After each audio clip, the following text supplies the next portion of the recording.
Hola, hoy a propósito de la porción de la semana que se llama Mishpatim, vamos a hablar de un tema que le hemos titulado Esclavitud o libertad, tú decides. La porción de esta semana, la energía de esta semana, Parashat Mishpatim, Mishpatim quiere decir ordenanzas, tiene algo que ver con toda la parte legislativa. Son una serie de mandatos, algunos francamente no muy entendibles, como veremos, otros mucho más vigentes y entendibles, e inclusive la porción nos informa sobre todas las festividades, un poco a la manera también de la porción que se lee al final del verano, entrado el otoño, que es la Parashat Pinhas, en donde también aparecen todas las festividades, aquí también por alguna razón. Dentro del contexto, digamos, textual de la Torá, venimos saliendo de este momento en donde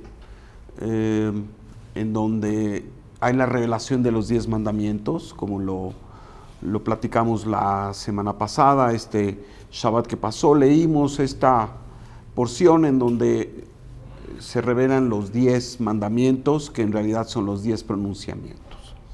Derivado de ello hay una serie de, digamos, legislaciones muy particulares, puesto que estos 10 pronunciamientos son como que 10 grandes principios éticos y morales, si lo vemos a nivel del texto. Sabemos que, sin embargo, a nivel de la Kabbalah es algo todavía mucho más profundo, ya lo explicamos, y no entraremos en ese detalle. Más bien entraremos en la parte interna, pnimiyut, como dicen nuestros sabios, pnimiyut, la parte interna de los mensajes, de la fuerza, de la energía, de este apercibimiento que nos brinda la Torá en esta porción llamada Mishpatim.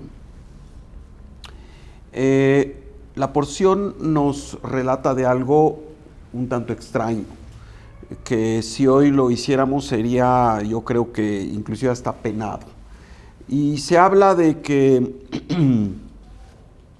de cómo se trata a los esclavos que son hebreos y a los esclavos que no lo son, diciendo que cuando un esclavo hebreo es liberado y él decide que no quiere liberarse, entonces dice el patrón y el esclavo acuden ante los ancianos y él dice efectivamente: no quiero abandonar a mi amo, yo lo estimo, lo quiero permanecer con él.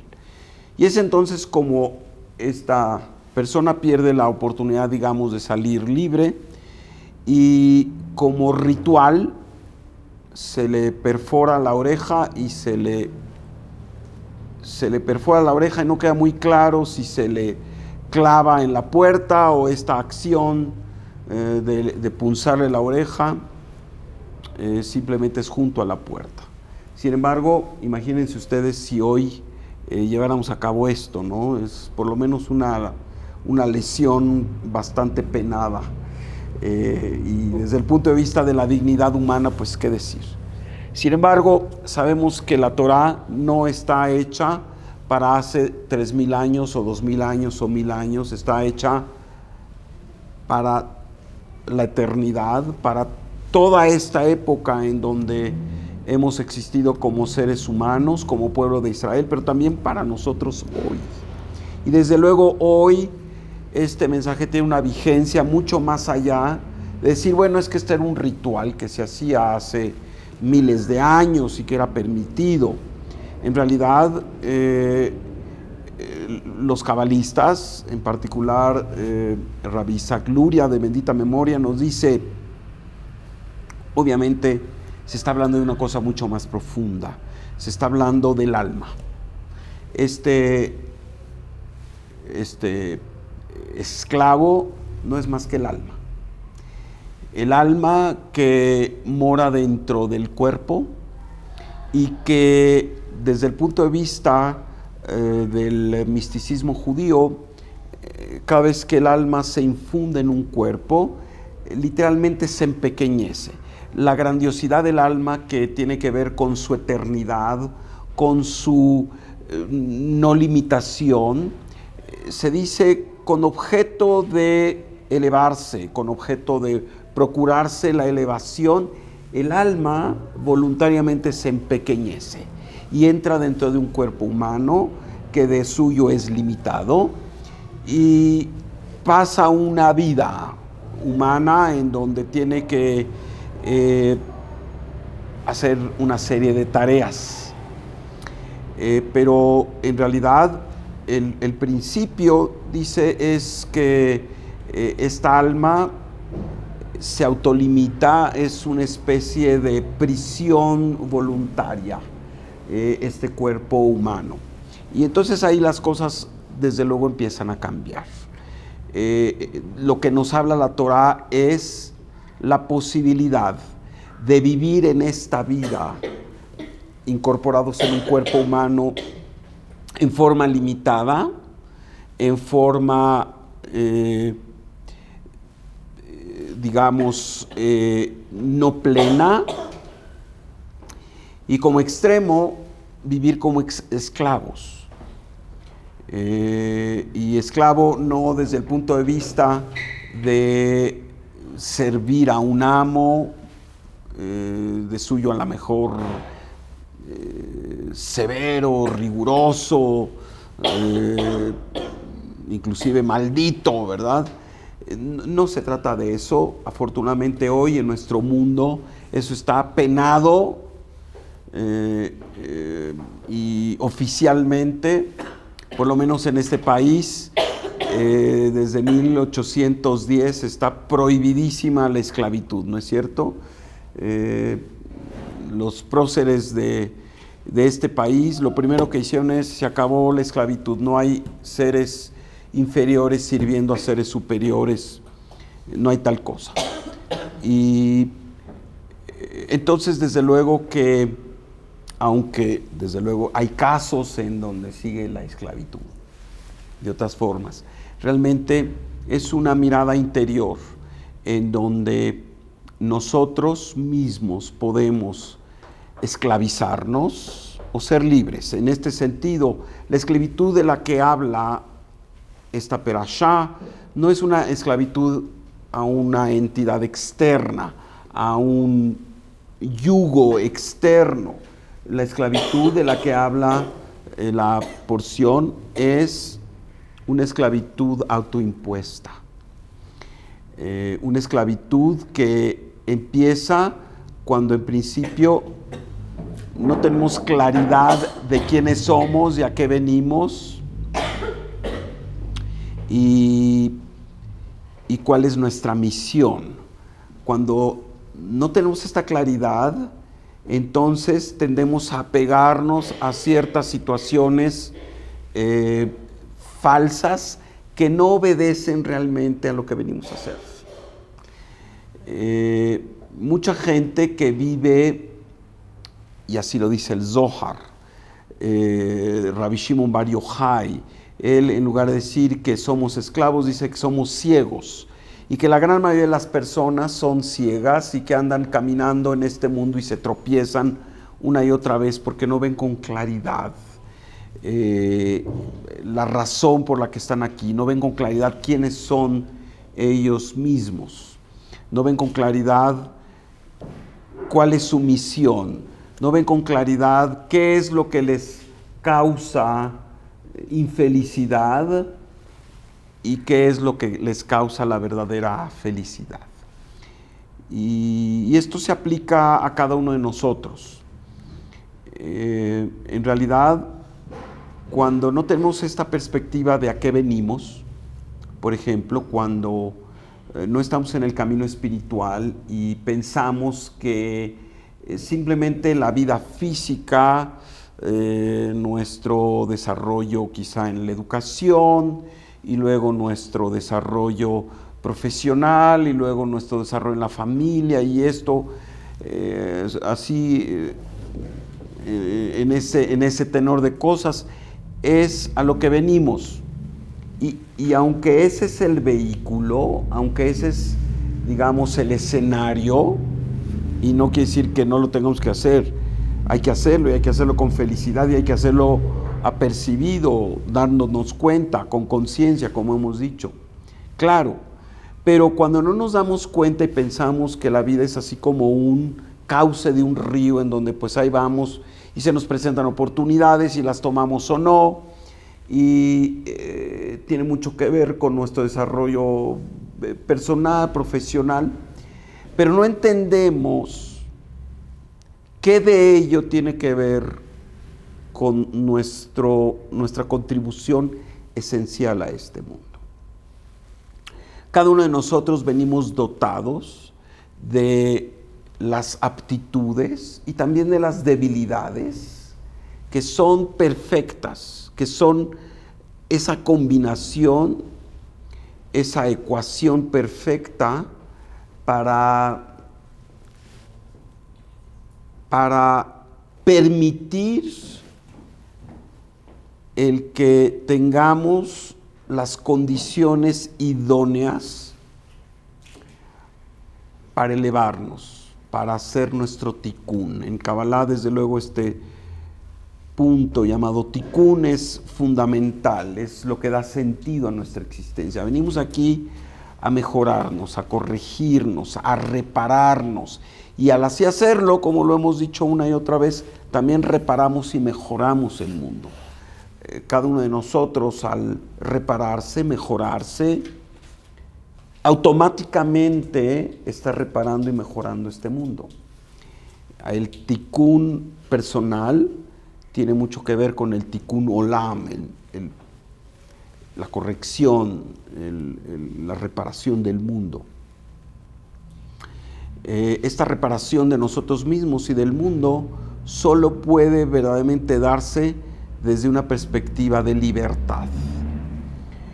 El entender a qué venimos, por qué, por ejemplo, estamos donde estamos, en el momento en que estamos, por qué estamos desempeñando cierta capacidad profesional, por qué estamos desempeñando cierta capacidad a nivel, digamos, comunitaria, por qué estamos desempeñando, por ejemplo, una función familiar definida, ¿verdad? Todo esto es importante verlo con ojos que nos muestren lo que hay ulterior, con lo que hay detrás. ¿Qué quiere decir ser un buen padre? Un buen padre es tener la capacidad de infundir todo lo que esté a nuestro alcance para hacer de nuestros hijos vehículos de luz.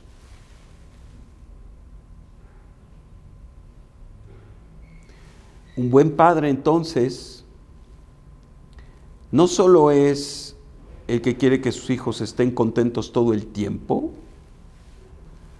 sino el que les da esa preparación gradual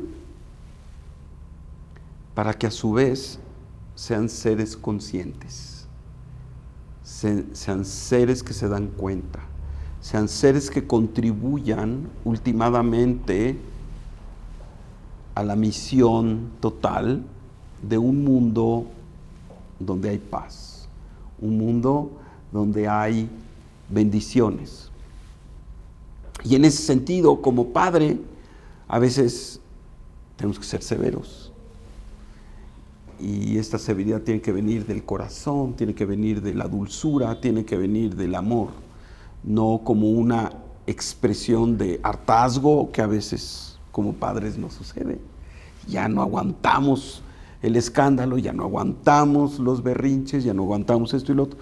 Y entonces es humano explotar. Pero cuando estamos en esta perspectiva y sabemos que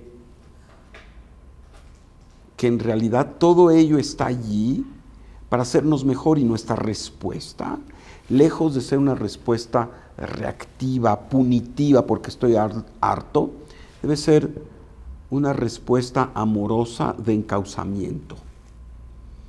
Y dentro de esta idea de encauzar, a veces tenemos que ser muy severos y muchas veces tenemos que decir que no.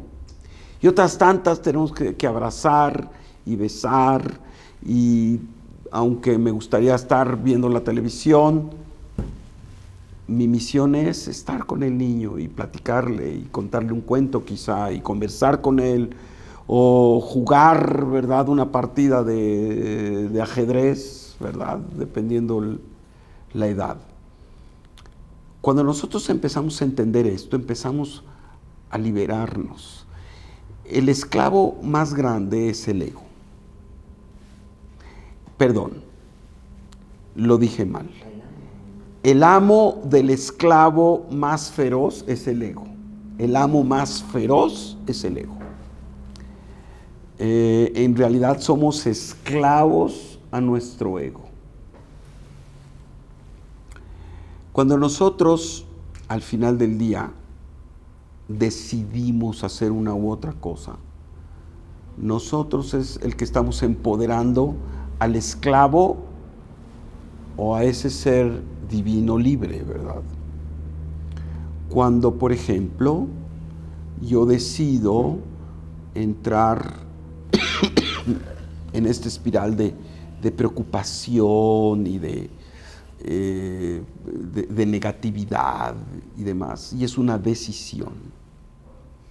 Estoy empoderando a ese amo para que me siga esclavizando. Y desde luego, cuando lo que domina en la vida de la persona es el miedo, es cuando este amo cruel, que es el ego y que es el socio perfecto, el Satán,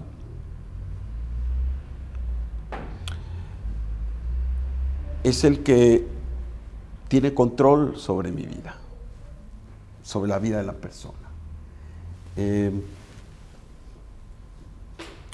Cuando mis creencias, que no cuestiono, me inducen a llevar a cabo una vida en la cual no derivo felicidad, en la cual no permito que mi alma se exprese, igualmente estoy esclavizando a esa alma. Por ejemplo, cuando, de acuerdo a mis creencias dogmáticas quizá, decido que hay cosas que no voy a hacer y cosas que sí voy a hacer, independientemente de que esto es lo que traiga felicidad genuina. Eso finalmente lleva a la persona a la esclavitud. Y hay tantas otras formas de esclavitud. Una de ellas, muy evidente, es cuando la opinión del resto de las personas es tan fuerte, el que dirán, que me limita, que me condiciona a hacer ciertas cosas y otras no. Y no porque esté yo convencido o convencida de que es lo mejor, sino porque esa parte mía del ego que se llama el deseo de satisfacer o la susceptibilidad de ser criticado, o bien la poca valentía de manifestar lo que yo sé que es correcto, a pesar de que algunas personas piensan que no lo es. Eso finalmente limita a la persona. ¿Qué sucede muchas veces? Una persona que ha vivido en una situación de mucha limitación, llega un momento en que se harta y su respuesta que en realidad no podemos llamar respuesta, su reacción es destructiva. Es, por ejemplo, afiliarse a conductas adictivas, ¿sí? A comer mucho, o a fumar, o a depender del alcohol o de las drogas. Esta es una expresión de no poder liberarse. Esta es una expresión de que hay aspectos muy internos, subconscientes quizá, que no le permiten a la persona ser lo que es. Y entonces escoge el camino falso, el camino que a lo mejor momentáneamente, cuando digo momentáneamente es a lo mejor unas horas, lo hacen sentir un poco mejor y luego hay una caída vertiginosa. El aspecto de aquello que hacemos rutinariamente, sin pensar, y que nos trae hastío, es una forma de perder libertad. Y no con esto quiero decir que renunciemos a aquello que es una obligación y una responsabilidad, ¿verdad? Si somos padres, tenemos la responsabilidad con nuestros hijos de ciertas situaciones, ¿verdad? No podemos decir, bueno, hoy, porque no me quiero sentir atosigado, entonces no hago esto o no hago lo otro. No se trata de eso. O cuando tienes una función dentro de una empresa, o cuando tienes una función profesional, ¿verdad? Es un médico y de repente dices, bueno, es que la cirugía que tengo hoy, pues la verdad, como hoy se me da la gana ir a jugar golf, pues no voy a atender. No se trata de esto, evidentemente. Pero muchas veces nos estamos limitando a vivir una vida que está dictada por el acartonamiento de los hábitos, la costumbre, las tradiciones, aquello que se ha impuesto y que nada tiene que ver con nuestra misión. Por ello a mí me gusta mucho enfatizar este momento a principios de este libro de Shemot, llamado Éxodo también, en donde Moisés se acerca por primera vez a este fenómeno inexplicable que es la zarza ardiente y que no se consume y que absolutamente anonadado escucha la voz de Dios, ¿verdad? Que le pide que se quite las sandalias de los pies. Y ya lo hemos dicho una y otra vez, pero es el momento de volverlo a recordar. Shal naleja me al ragleja. Quita las sandalias de tus pies porque la tierra que estás pisando es sagrada. Y otra vez, Dios necesita que nos descalcemos para acercarnos a Él. No somos suficientemente buenos estando vestidos, calzados o descalzos. O es que hay algún otro mensaje, ¿verdad? Y desde luego que lo hay. Que Shal naleja me al ragleja, que literalmente es quita las sandalias de tus pies, también tiene, de acuerdo a la visión de los cabalistas hasídicos, un mensaje hermoso, que es el primer mensaje para Moisés, que es Shal neuleja me al regileja, ¿verdad? Es simplemente cambiar las vocales de estas mismas palabras, y que quiere decir, quita los candados de tus hábitos. Los hábitos es lo que nos aprisionan. Los hábitos son los que nos impiden tener esta apertura de mente, esta apertura de corazón y esta apertura de espíritu y de alma. Cuando Hashem Yitbaraj le dice esto a Moisés, es esto lo que lo convierte en el gran líder, ¿verdad? Salte de tus hábitos. Tú tienes el hábito de decir que no puedes hablar, tienes el hábito de no querer asumir las responsabilidades de liderazgo que tienes. Es muy fácil estar donde estás, tu área de confort. Ve y transfórmate. Ve y rompe con eso, porque tú tienes que ir a hablar con la fuerza de la negatividad y tú tienes que ser un prócer de la liberación del alma. Ese es Moshe. Faraón siendo lo contrario, ¿verdad? La fuerza del abuso y de la subyugación y de la estrechez, todo lo que justamente implica la esclavitud. Que por cierto, desde el punto de vista de la Kabbalah, y puede verse también en el texto, ¿verdad? Los israelitas no necesariamente eran estos esclavos que trabajaban desde el amanecer hasta el anochecer, haciendo estos trabajos forzados, inhumanos para los egipcios, estas construcciones maravillosas. Quizá había algunos, pero muchos de ellos inclusive luego reconocen cuando Moisés ya los saca de Egipto y les reclaman. Tenemos estas memorias muy recientes donde nos sentábamos alrededor de las ollas de carne.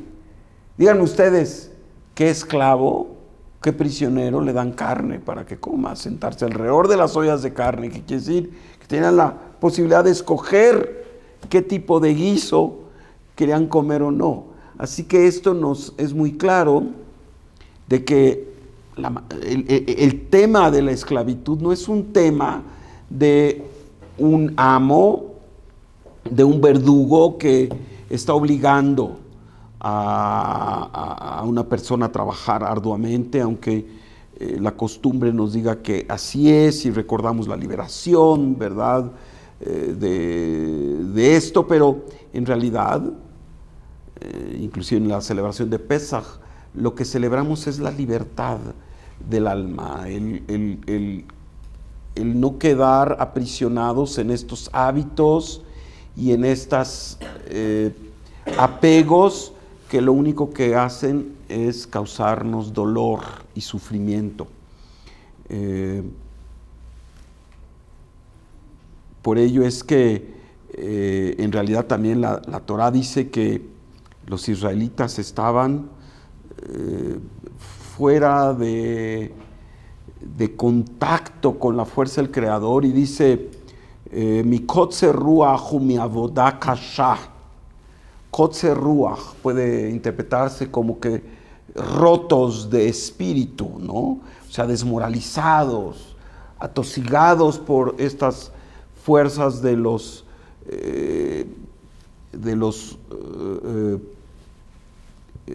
seguidores de Faraón, de sus verdugos que inhumanamente impedían que los israelitas hicieran una vida normal, ¿verdad? Estaban allí esclavizados severamente.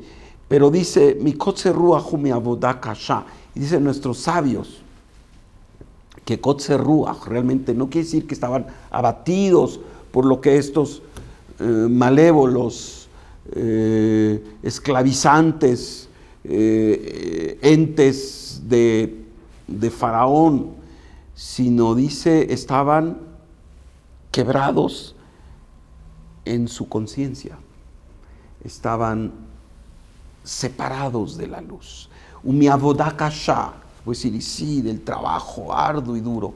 Y dicen los sabios también que avodah kasha quiere decir avodah zará, quiere decir idolatría. Idolatría es apegarse a aspectos que nada tienen que ver con la esencia de la vida y que generalmente tienen que ver con aspectos de la materialidad grosera del mundo a la que orientamos nuestro deseo y quedamos totalmente opacados por este deseo de este mundo físico, por esta inmediatez de satisfacción, por si se siente bien, si se siente bonito, hazlo, ¿verdad? Que, por cierto, quizá es parte de la cultura moderna occidental, ¿verdad? Todo se vale, si se siente bonito, hazlo. No le pienses mucho. Y diríamos, si se siente bonito, pero depende, ¿verdad? Si se siente bonito porque es una experiencia, un goce físico momentáneo, o porque se siente bonito porque eres parte de entregar felicidad a los demás. Así que bueno, entendemos que esta esclavitud que está representada por la esclavitud de los israelitas en Egipto, en realidad no se debe a un opresor físico, a un opresor que está allí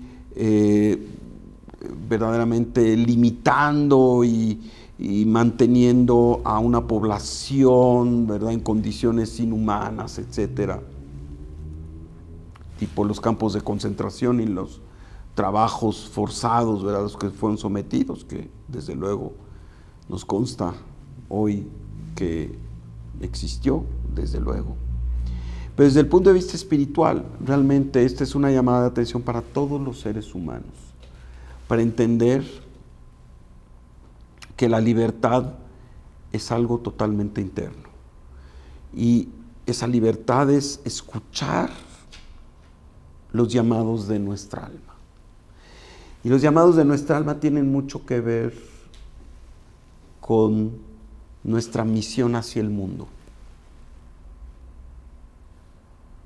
Nuestros llamados del alma tienen que ver con cómo le damos un sentido y dirección a nuestra vida, que tiene que ver con hacer el bien y ser de servicio a los demás.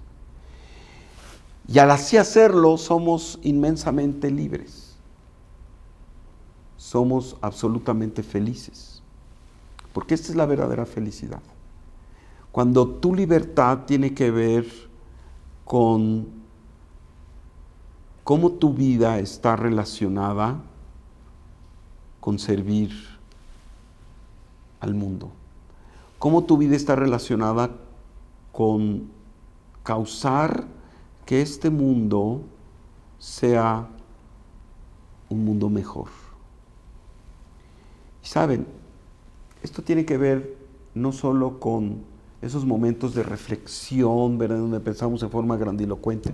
Tiene que ver con lo que hacemos, por ejemplo, hoy aquí en esta ciudad. Aquellos de nosotros que se nos dificultó llegar a tiempo hoy por el tráfico tremendo. Podemos ser esclavos al tráfico, malhumorándonos, preocupándonos, maldiciendo al policía, al semáforo, al del camión de junto, y estamos siendo perfectos, maravillosos esclavos. ¿Cuántos de nosotros actuamos así? No estamos hablando de cosas así especiales, ¿verdad? Estamos hablando de nuestra vida rutinaria.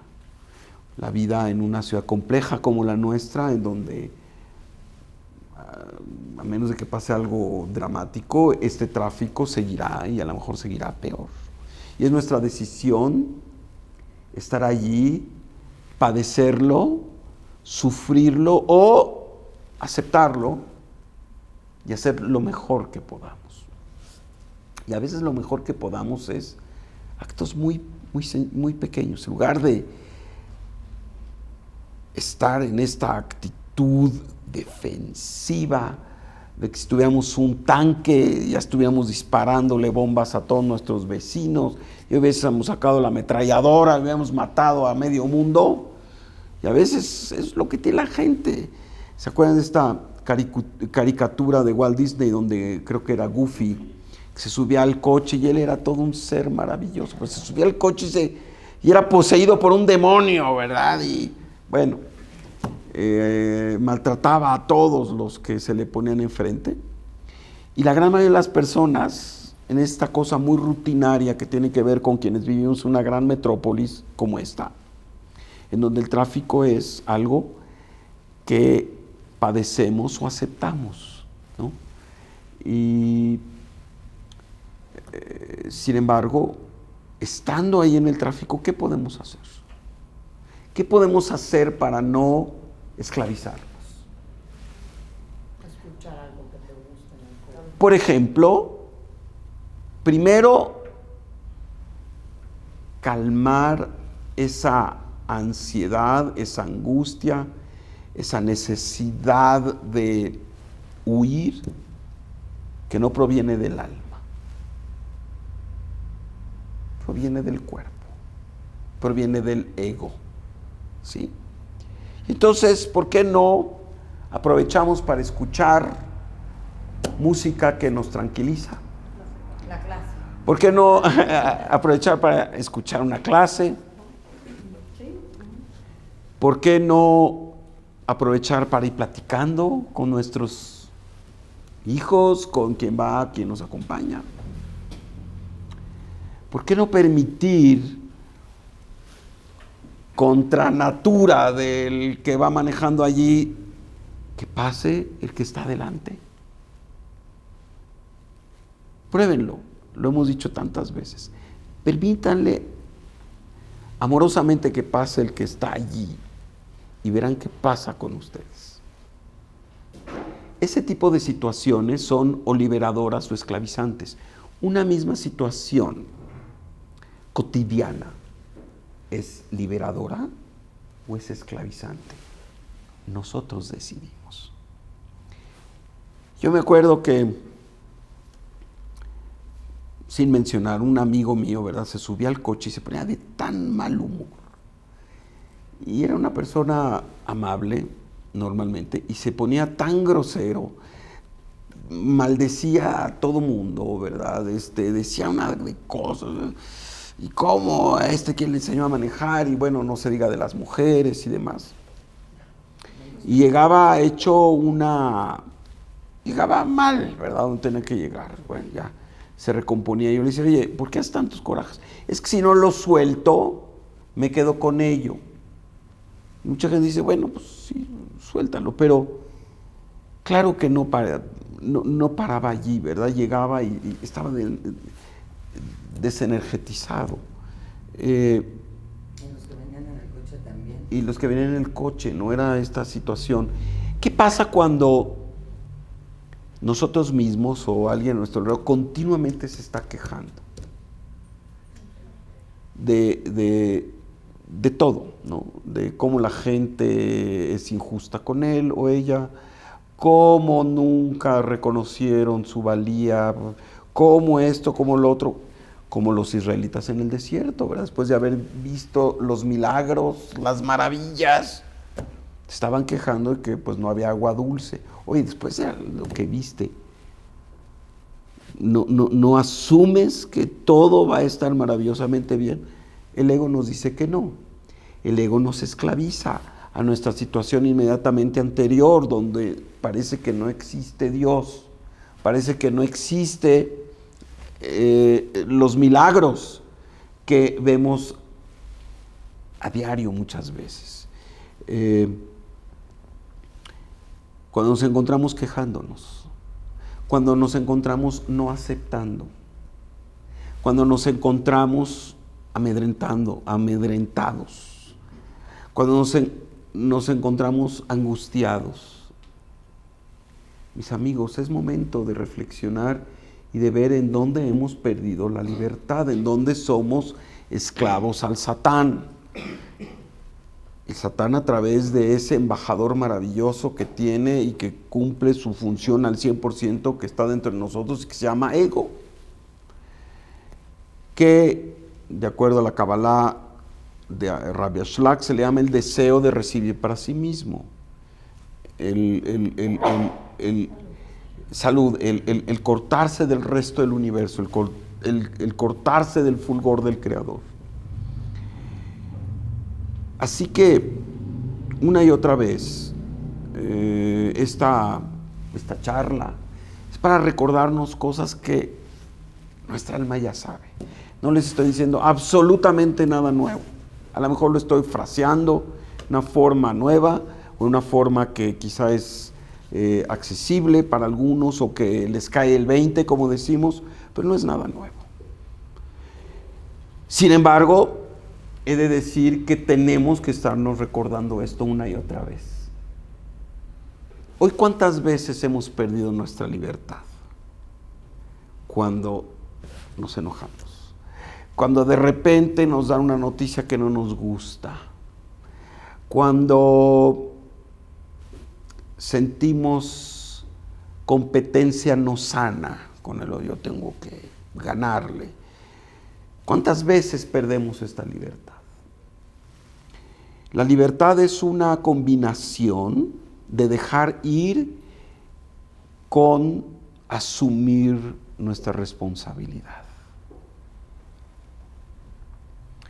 Libertad es dejar ir todo aquello que nos causa incomodidad, en el sentido de que si no está allí, esa situación de apego, me siento terriblemente perdido. Y por ello, también la libertad es soltar, ser capaz de decir, esto lo deseo enormemente, pero también estoy dispuesto a soltarlo igualmente. Si es que esto no es la voluntad del Creador, que se vaya. Oye, pero ¿cómo? Te costó tanto trabajo. Y mira nomás, ¿verdad? Lo estás dejando ir. Sí. Y cuando hay que dejar ir las cosas, hay que dejarlas ir felizmente. Una de las cuestiones que nos dicen todos aquellos que están en el trabajo de energía es que tener demasiadas cosas en una casa, cosas, por ejemplo, ropa que no usamos, muchos cachivaches y todo, hace que la energía se atasque, ¿verdad?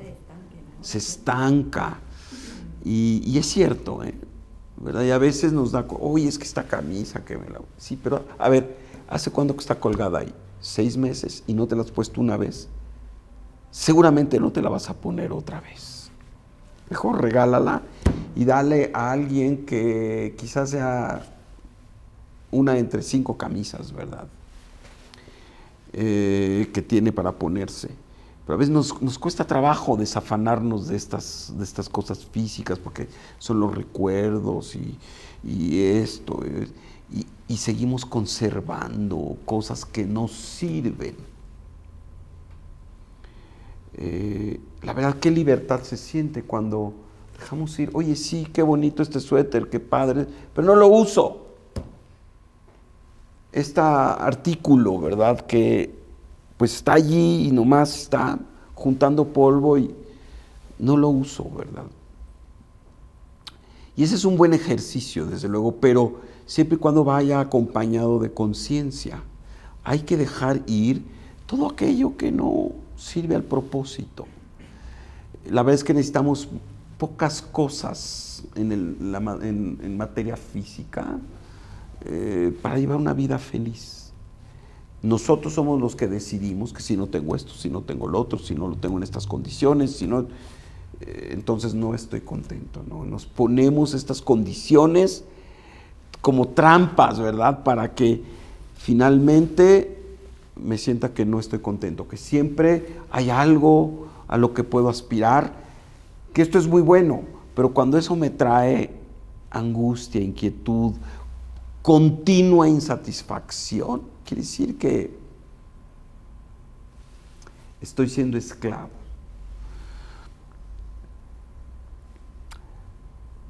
La esclavitud entonces tiene que ver con nuestro ejercicio de darnos cuenta, como lo hemos dicho. Por no hablar de esta palabra así tan grandilocuente que es conciencia. Conciencia. Cuando no nos damos cuenta, somos esclavos. Somos esclavos de nuestras creencias. Somos esclavos de nuestras costumbres. Somos esclavos de nuestros hábitos. Somos esclavos de nuestras preferencias, que a veces las tenemos allí por... ¿Quién sabe por qué? Porque algún día oímos que era algo bueno y lo tomamos, lo compramos y ahí lo llevamos. ya lo seguimos arrastrando, ¿verdad? Ya lo seguimos cargando, ¿sí? Cuando decidimos, por ejemplo, también de que llevamos cargando los problemas de otros. ¿Cuánta gente verdaderamente está esclavizada porque se siente responsable de los problemas de otros? Generalmente es gente buena, es gente que quiere ayudar, es gente responsable, pero en realidad esto no es más que una manifestación de su ego, ¿verdad? En el sentido de no permitir que los otros también sean causa y que se hagan responsables de lo suyo. Y entonces muchas veces estas personas que andan cargando con los problemas de todos y que andan hasta jorobados porque sienten el peso, ¿verdad? Casi físico de aquello que se han impuesto. En primer lugar, ni ayudan a las personas a superarse. Y en segundo lugar, puede ser que las perjudiquen porque no les permiten asumir realistamente su responsabilidad y su misión. Y esto tiene que ver muchas veces con la gente cercana, ¿verdad? La gente de nuestra familia cercana, también con la, en el ámbito profesional, ¿verdad? Que a veces sentimos que debemos de andar cargando con los problemas de este y lo otro. Y eso es también esclavizante. En el momento en que decidimos que nos importa tanto el otro que le dejamos ser causa. Y el ser causa significa que también él se tiene que enfrentar y a veces darse un golpazo. Y que nosotros, por más que queramos evitarlo, nadie puede ahorrarle experiencias de aprendizaje a otro. A nuestros hijos les podemos sí compartir nuestras experiencias. Pero en realidad no es hasta que ellos también se enfrentan a situaciones que verdaderamente lo aprenden. Como se dice, nadie aprende en cabeza ajena. Yo lo dudo, yo creo que sí. Sí podemos aprender con la experiencia que pedimos prestada de otro. No todo el mundo tenemos que caer en las mismas situaciones que cayeron otros cuando también escuchamos su experiencia. Pues esto no tiene que ver con este aspecto de ahorrarle kilómetros, ¿verdad? A alguien que tiene que caminar. Y esto también nos esclaviza, ¿no es cierto? Cuando queremos ser el caballito que lleva por terrenos dificultosos a otros, ¿verdad? Y nos sentimos responsables de ser ese caballito que va por las subidas y las bajadas mientras el otro va más o menos confortable, y solapamos y permitimos que cosas sucedan, y entonces no somos misericordiosos, somos permisivos, y la permisividad se paga. Así que alguna vez cuando entendí lo que mi maestro me quiso decir, una vez que dijo, mira, en este mundo no venimos tampoco a ser tan buenos, ¿eh? Y tú, así me dijo, tú te esmeras por ser demasiado bueno. Piénsalo. Yo le dije, Raf, pero ¿no todo esto es para ser bueno? Sí, depende qué es lo que pienses que es ser bueno. Bueno es dejar que otros abusen de ti. Bueno es ahorrarle aprendizajes a otros porque tú tomas la responsabilidad que les corresponde. Bueno es que tú pierdes y otros ganan a tu costa. Eso no es ser bueno. Eso es permitir ser esclavo. Esclavo, en este caso, de un ego que te dice, es que yo tengo que ser bueno y puro y santo. Y la imagen que doy y que irradio tiene que ser de decencia y de bueno y de puro. No necesariamente. Y hay veces que tenemos que actuar con severidad. Y por eso están las fuerzas, Gesed, claro que sí, y Geburah, porque a veces tenemos que actuar con severidad. Porque si no actuamos con severidad, estamos dando pie a ser esclavos. Así que esta porción, Mishpatim, las ordenanzas, nos hablan de la fuerza de la libertad en nuestra alma como una condición de elevación.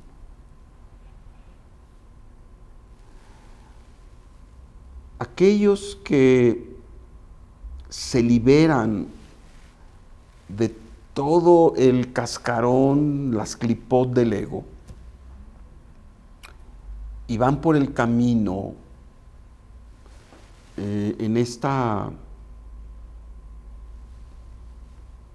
visión de libertad que implica asumir tu responsabilidad e implica soltar todo cuando tienes que soltarlo y tomar la responsabilidad cuando la tienes que tomar y ser lo suficientemente misericordioso para irradiar eso.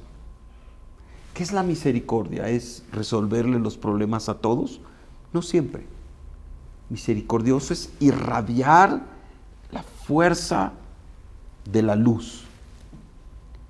Misericordioso es ayudar a que la gente entienda con el menos de los dolores, pero también saber que a veces lo más misericordioso es permitir que alguien se duela, porque sin ese dolor no va a aprender.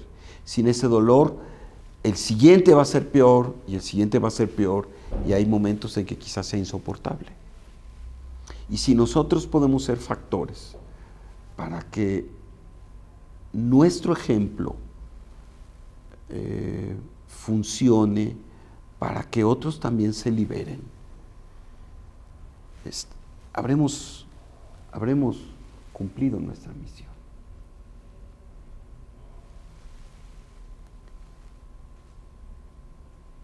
Yo tengo discusiones con mis amigos aquí en el seno de nuestro grupo de estudio de Kabbalah, en el sentido de lo que es el liderazgo espiritual, ¿no?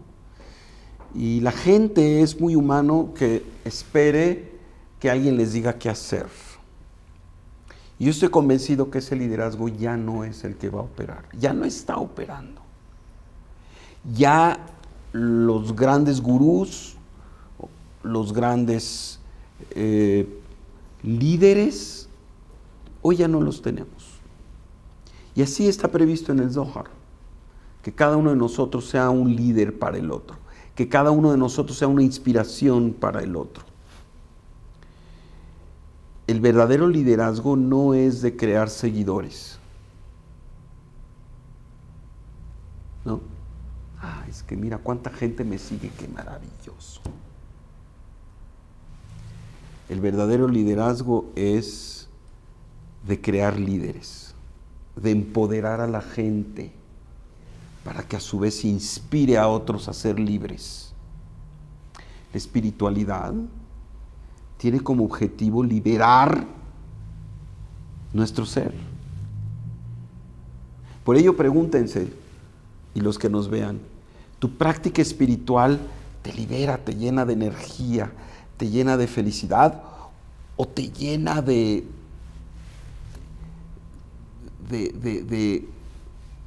estrechez, te llena de miedos, te llena de dogmas, te llena de si no hago esto me van a castigar, si no hago lo otro? Sí, y no hablo necesariamente desde el punto de vista religioso, ¿no? Hay quienes, por ejemplo, confunden que el aspecto de la restricción es un ejercicio de autoflagelación, y claro que no es así. La restricción es justamente retener al ego, que no sea el que domine, porque cuando el ego domina, pierdes la libertad. Esta semana tenemos que meditar en todo ello. Tenemos que meditar en qué es lo que me hace perder la libertad. Y perder la libertad puede ser tan fácil como entrar en un ataque de enojo o un ataque de celos o un ataque de desesperación y de miedo. ¿Qué es?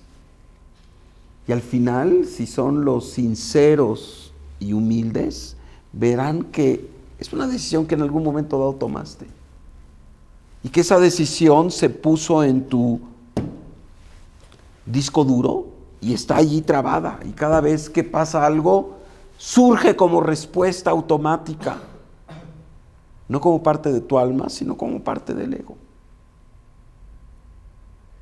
Y el único que puede romper con ello eres tú, nadie más.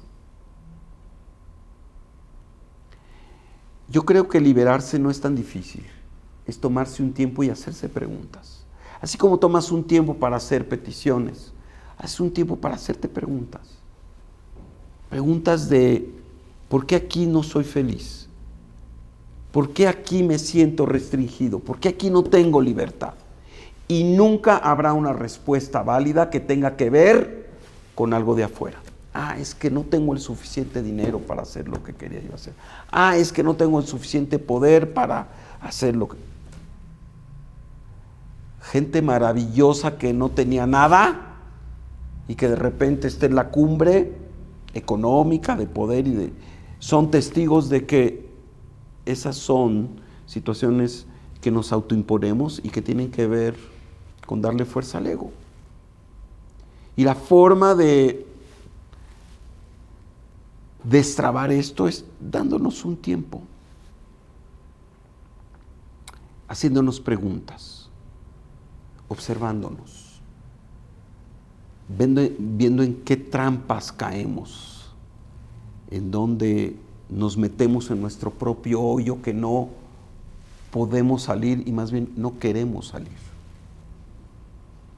Porque el miedo de lo desconocido a veces es más fuerte que el deseo de lograr y de tomar riesgos. Y esto es parte de ser esclavo. Cuando no te permites tomar riesgos. Y cuando no te permites equivocarte. El que no se equivoca no gana.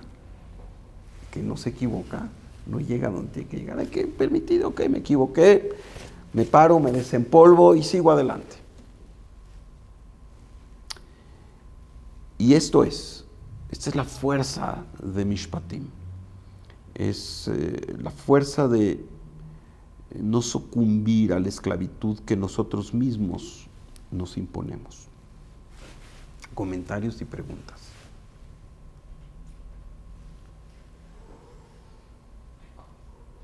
Está difícil, sí.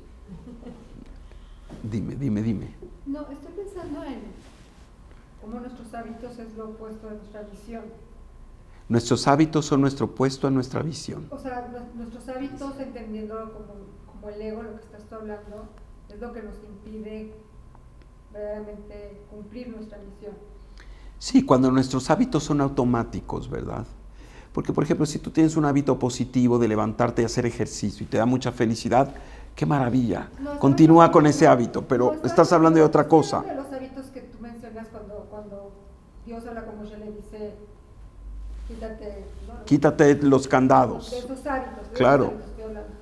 Entonces, me quedo pensando que para llegar a la misión, lo primero que habría que hacer es trabajar en esos hábitos. Sí. Y entonces, de una manera natural, entonces llegas a la misión. Es cierto, y por eso el camino espiritual tiene mucho que ver con la autoobservación. Sí, tiene que ver mucho con estudiar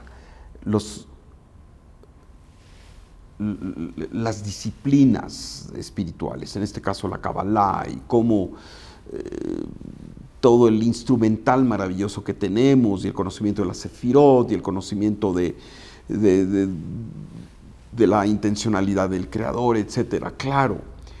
Pero si eso no lo llevamos a la práctica con una autoobservación, en donde detectamos cuáles son estos hábitos.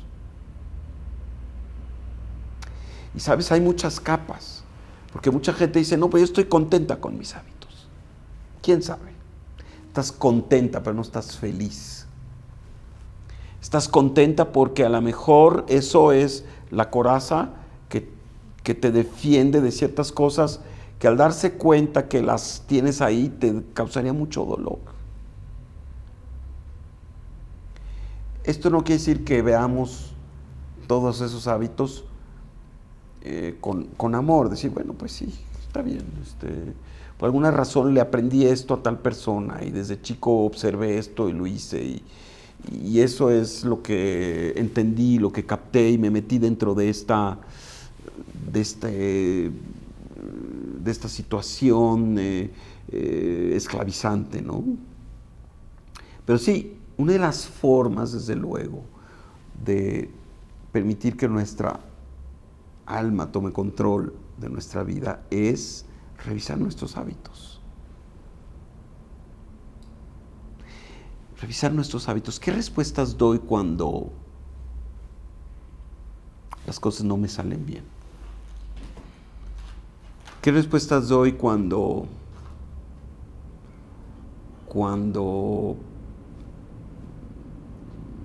estoy molesto? Porque Darse cuenta.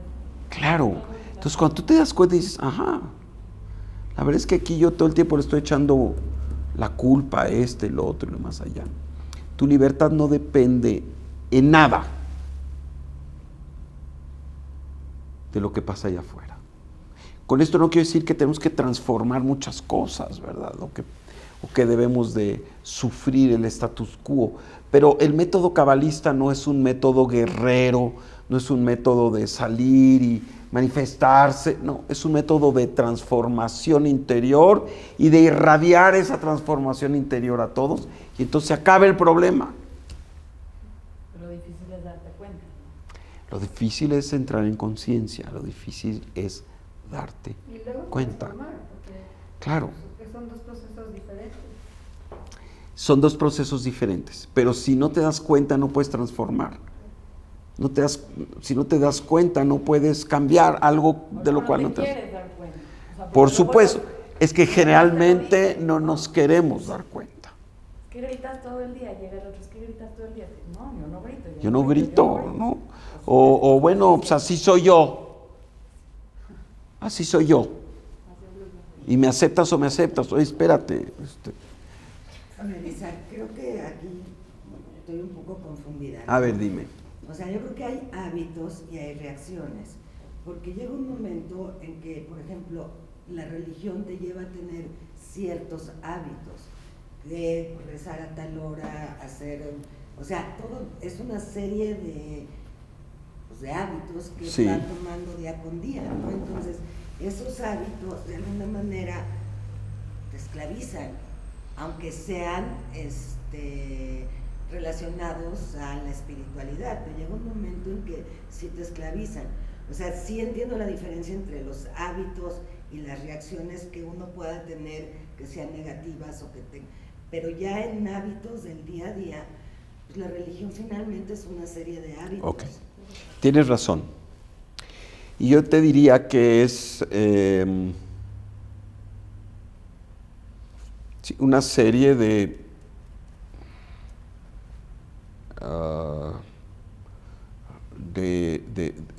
regulaciones, ¿verdad?, que están ahí. Ahora, los maestros espirituales hablan de que voluntariamente tienes la opción de someterte a lo que se llama Ol Malchut Shamaim. Ol es yugo. Ol Malchut Shamaim es el yugo del reino de los cielos. ¿Sí? Y quien se somete al Ol Malchut Shamaim deja el Ol del Malchut, de el yugo del mundo fisicalidad, del mundo de la mentira, Olam HaSheker. Y todo depende de la decisión que tú tomes.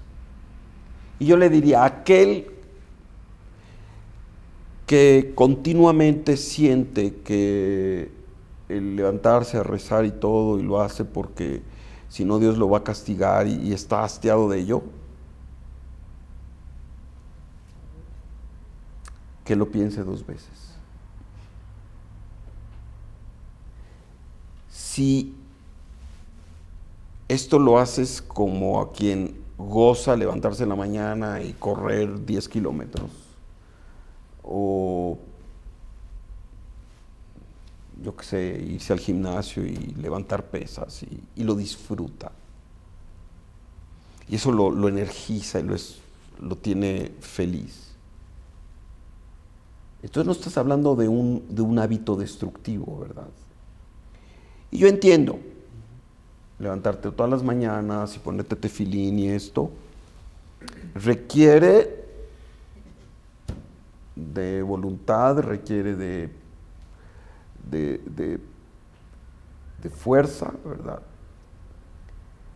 Pero debe de haber la felicidad en ello.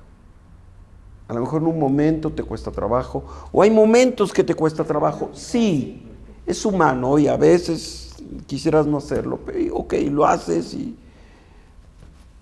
sales adelante, pero si todo este tema, ¿verdad?, de llevar a cabo la religión, lo haces con un sentimiento de hastío, de constricción, pues piénsalo 2 veces, ¿verdad? Pero a lo mejor ya ni siquiera a lo mejor no es porque lo hagan con hastío, sino se vuelve un hábito y una costumbre que ni les produce ni hastío, ni les produce... Claro, y ahí es donde está el reto. Entonces ya no se vuelve algo del alma, se vuelve algo del cuerpo. Y por ello todos los días tenemos que observarnos. Y todos los días tenemos que, cada palabra de lo que rezamos, obtener un sentido. Cuando ya lo haces automático y robótico, porque ya te lo sabes de memoria, porque ya lo puedes decir muy rápido, porque ya lo que quieres acabar, porque tienes un tema que tienes que resolver y demás.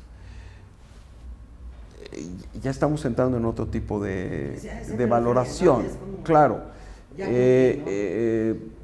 eso ya cumplí, es del ego.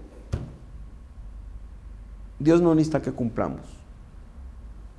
Dios necesita que a lo mejor, si lo que a ti te nace una vez es decir Shema Israel, pues dilo y se acabó, y si eso es, eso es. Y no con esto estoy favoreciendo de inventar una alajá nueva, ni mucho menos, no, claro que no. Pero estoy invitando a que la gente haga las cosas con conciencia, con apercibimiento. Y en el momento en que esto no está haciendo con alegría, pues no sé, que haga otra cosa, ¿verdad? No sirve. Yo creo que no funciona mucho. Todos los rituales y ejercicios espirituales que no están hechos con la conciencia y con el corazón, al cabo de un tiempo se vuelven hábitos estériles. ¿Sí? Muy bien. ¿Algún otro? Bueno, pues nos vemos la próxima.